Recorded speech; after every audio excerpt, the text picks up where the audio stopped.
that will require responsibility and maturity. You will share some more of that childishness away. You have children ready? Papa, do you have children?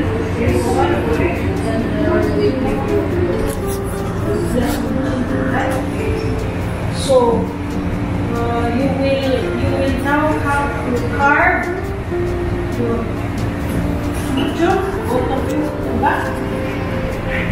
the obligation that the law requires of you is what? To love each other, to give respect, to respect each other, and to observe fidelity towards each other. Okay? So let us test it. If you are ready for that obligation, I will test you and ask you questions. Okay? Why do you want to marry Mark? Why do you want to marry Victoria? It's we both know that we love each other. There's still a rough roads, 18 and said we had the power to understand each other fully. Same question.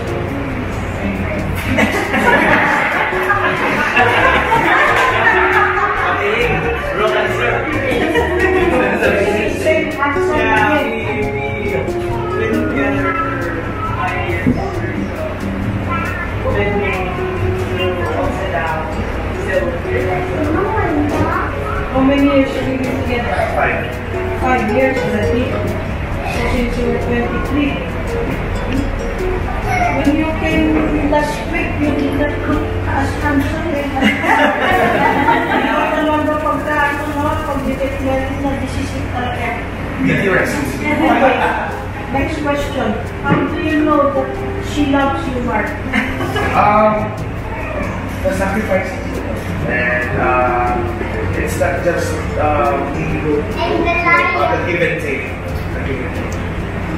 Understanding each other. I should have asked you first because you might say the same. So, how do you know that Mark loves you? Victoria. well, obviously, the longest time we've stayed together despite times that are definitely struggles. Pero, nalagyan. Okay. So at least you're tested through sacrifices and challenges, no? You know? But you know, that's not enough pa. Mas the challenges, no? And the fact that you were able to get through in these 5 years, it's a good start. Right? When you say you love each other, hirap kaya i-define niya, di ba? It's so difficult to define. Why do you love him? Why do you love him? Do you still love me? Parang you answer the question na yun, di ba? Because it's something that's so abstract. It's so difficult to provide the parameters and limitations of love. And sometimes it's just the manifestations of things. Okay, both of you said, well, we have been through thick and thin and we're still together, right? So, carry on that matter. Some say, well, I appreciate that some marriages will say a lot of other reasons for what love is. Okay, next one. In your 5 years, start with don't you like environment? Yes. Ano yung ayaw mo sa kanya? Sa lahat? There are a lot of things to mention. But Just one and just one. okay, maybe the progress has been greatly Kaya kami hindi ako for expectations na nag-iba. So, better to give you expectations. Wala. I'm process of training. Okay, so you adjust mo na. Adjust ka na.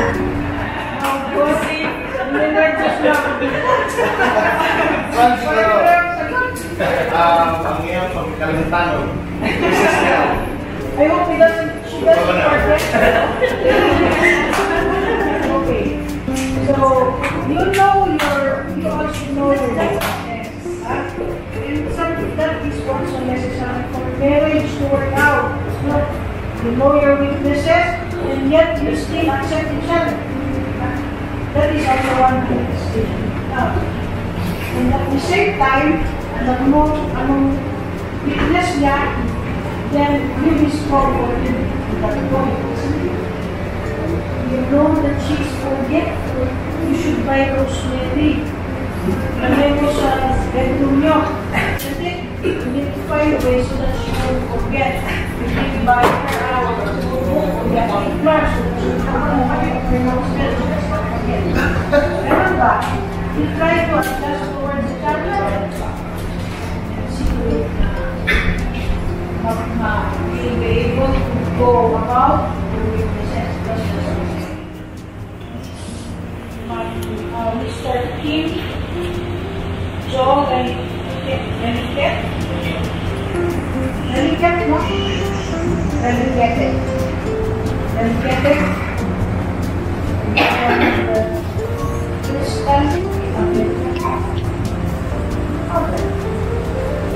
So, what do you have your rings? Let's see, you have to. Okay. So, that is the matter.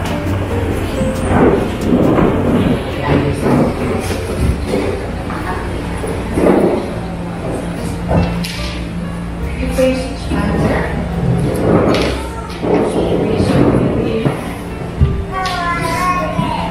Exchanging vows, promises, right?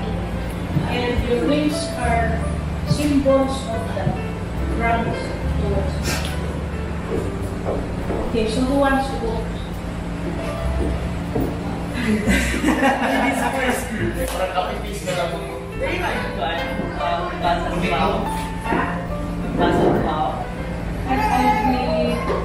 Ang tawag dito? Coaching. So you follow after. You can dab if you like. Okay? So you want to go first. You get the ring. Put on the ring finger. Your husband is marked left-handed or right-handed? Right. Is sitting here on the left. Follow after me. Okay, Victoria? Look at him. And Mark will look at him also. It's para o pang Facebook pa. Ready? You want it in Bisaya or in English? Bisaya. Bisaya? Okay. Louder, ah? Mark Joseph Maglasang Diaz. Mark Joseph Maglasang Diaz. Suot Piling Sinsi. Suot Piling Sinsi. The simbolo. Ng aking pagdugma.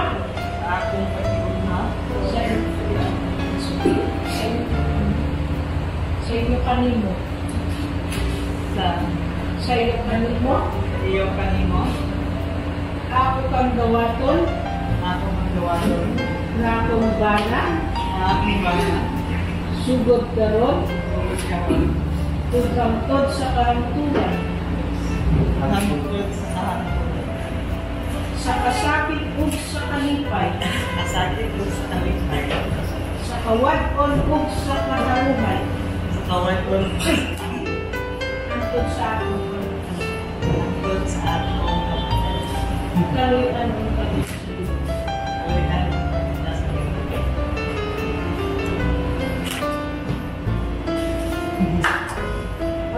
It's your turn, Mark. And after me, look at dito, right? Tignan mo kung totoo yung sinasabi niya.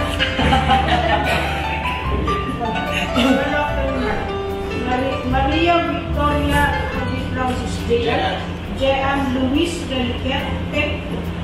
Maria Victoria Jean Luis Reliquet. Isod, there's another one. Cruz, also no? Reliquet Cruz. Okay, let's do it again. Maria Victoria Jean Luis Reliquet Cruz. Maria Victoria Jean Luis Reliquet Cruz. Isod Kiling Sinsing. Isuot kining singsing. Ang simbolo Ang simbolo sa akong pagdugma sa akong pagdugma o diha kanino. o diha kanimo. Ako kang dawaton Ako kang gawaton. nga akong asawa, Akong asawa. sugod karon Sugod karon. ug hangtod sa kahangturan, O hangtod sa kaangturan. sa kasakit ug sa kalipay, Sa kasakit o sa tiyan. sa kawad-on ug sa kaharuhay, Sa kawadron ng sa kaharuhan. hangtod sa ating kamatayan. Hangtod sa akong Kaluyan ang pakita sa kaluyan pa. So, by the power vested in me as the Municipal Trial Court in City's judge of this court, I now pronounce you husband and wife.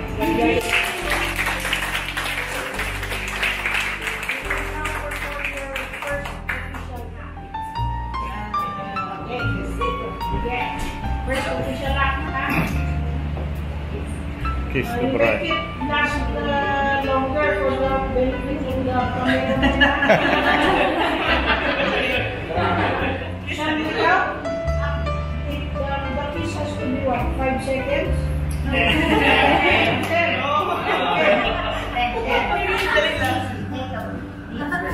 Alright.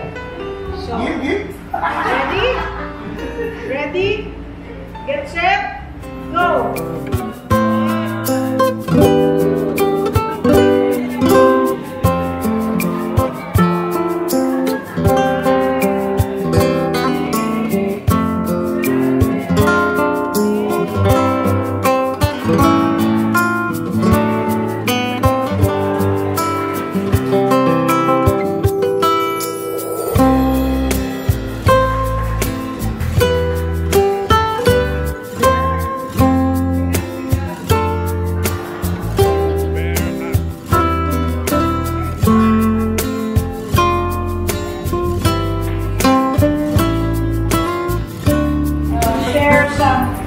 Word to advice, congratulations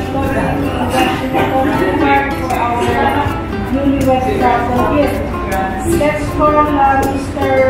Keith Labernasan first. Good morning everybody. Ako people ni Keith Woods. And then, kami sila, girlfriend kami sila. Usually, one chat. What instruments? Hindi na ito mga advice ako pa. Kasi kami si Juan, kami si DJ, mostly kasi mga problem mo ay nasa dito. Wala si Jeff, okay sila siya ako ikapulo ko ilang minute na sila is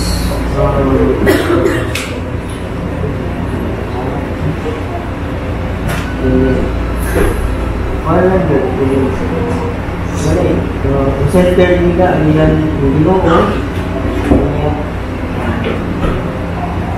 nagpanay na po kayo nakapag-work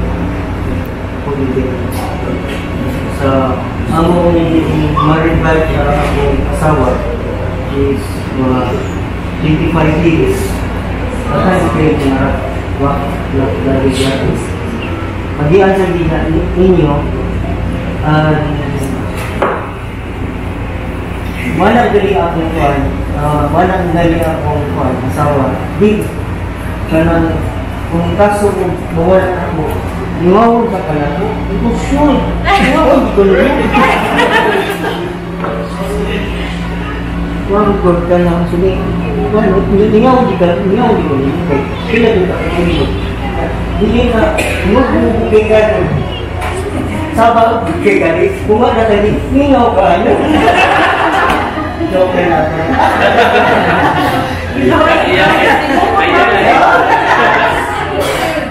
And also, ako ba anak ko po, anak, puros ka anak ko, walang sila. I'm the wife here. We experienced this same house ni Mark Joseph is just one house away from us. So the only thing I would say,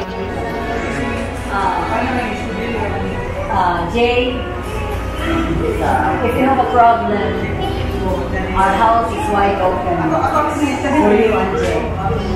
And keep loving. I know you love Jay so much. And continue to love each other.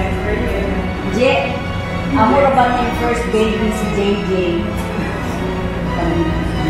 Jay, among first baby man si Juan. Kaya mo ni sila pagkati niya mo ba? Sa wak pang may baby, kan siya. Love him as much as we love you. I know he has much to give. And I think that's how it is. I hope this is the right person at the right time.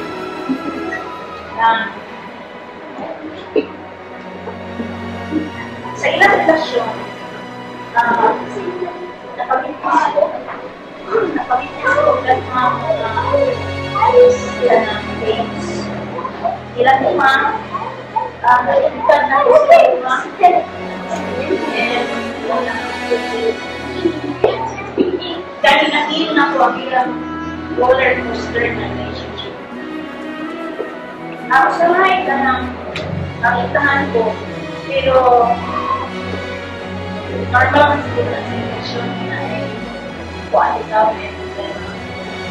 Ang ako lang na parang really strong at this. And hinahalan ko kayo na ito ko rin. Kaya bisan ako, inahan ko dito ba sa taon na po sa soto. Kuhaan lang yun, na always God-centered. And sinakta na ito. Kaya ibaw ka ang tao. Inipitin ko. Kanya na ay nagmay na problema. Gusto kayo, magbabaw ang gabi sa tao. Kanya, mag-isip ko kasi sila ka para gusto na ko nga kung ano ka. Mature na sila na upadayon sa ilang relationship. Mawala na. Congratulations. Yeah. That was speech of task because we said before. Okay siya. Kaya to be marry a person that also marry the heart. So, God of you, the same God you have give all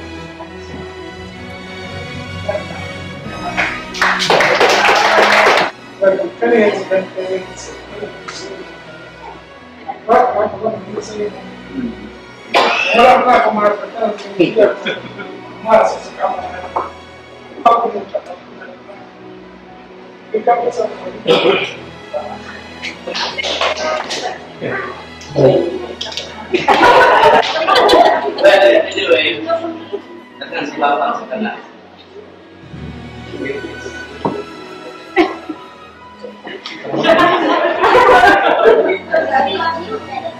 For Jet and Jade, the sister was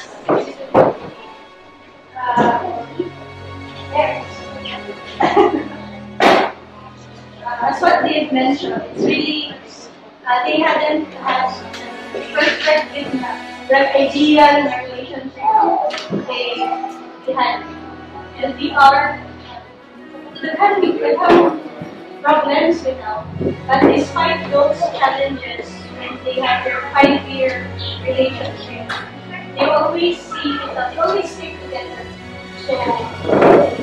So, bisa dun sa grabe, as in, grabe major problems they had in that 5 years.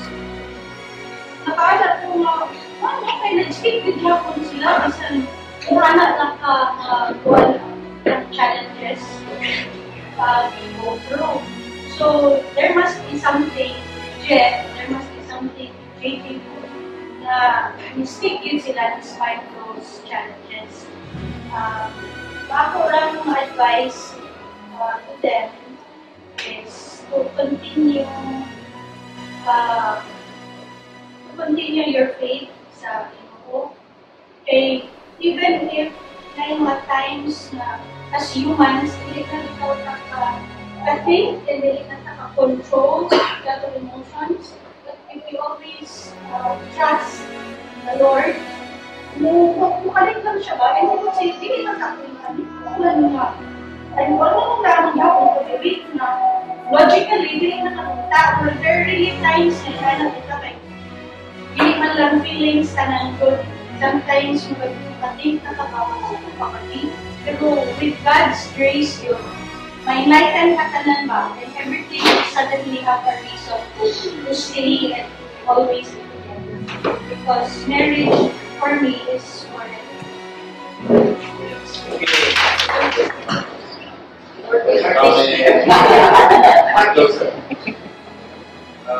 Advice na mo sa inyo safety mo. Also, go to the driver before always consider sa what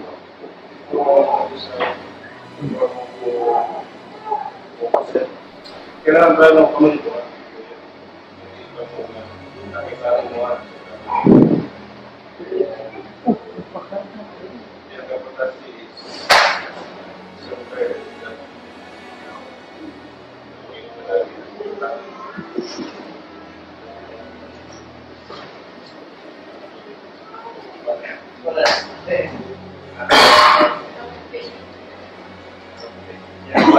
congratulations.